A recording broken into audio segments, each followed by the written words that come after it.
Kollegin Vergia. Madame Vergia. Merci Madame la Présidente. Je voudrais à mon tour dire tout le plaisir que j'ai de revoir Maria parmi nous. C'est toujours un plaisir de travailler avec elle, donc je m'en félicite. Moi, je suis par principe pour la libéralisation des visas de court séjour. Parce que quand on regarde les études scientifiques menées en la matière, on s'aperçoit que les visas de court séjour créent plus de problèmes qu'ils n'en règlent. Donc je n'ai pas de problème de principe sur ces questions.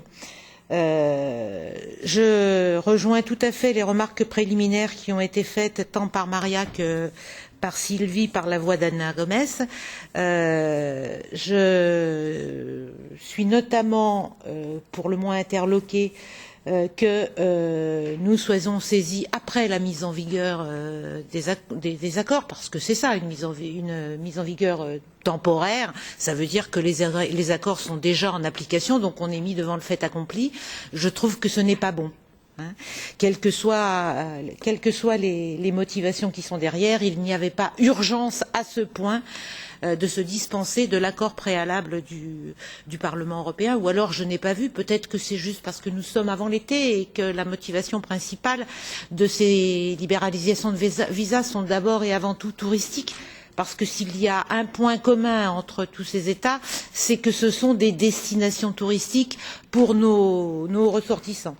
Je voulais faire une remarque aussi sur la logique de ce package de 5 pays des Caraïbes, du Pacifique Sud, plus les Émirats Arabes Unis. C'est encore là sur les Émirats Arabes Unis que j'ai le plus d'interrogations, qui est moins touristique que les 7 autres.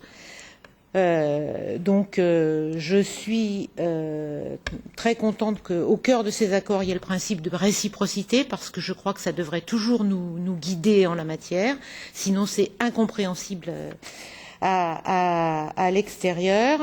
Je voudrais faire aussi une remarque plus générale qui concerne la question des ambassades, qui a été soulevée par Maria, qui est aussi au cœur du paquet visa.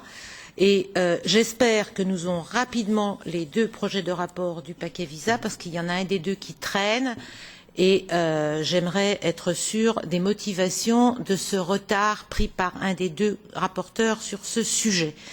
Donc je trouve que tout cela va dans le bon sens, et je me félicite une fois encore de travailler avec Maria Gabriel. Nous avons rendez-vous en septembre, je crois, pour travailler plus en détail sur tout cela. Donc en résumé, ma position est plutôt favorable a priori.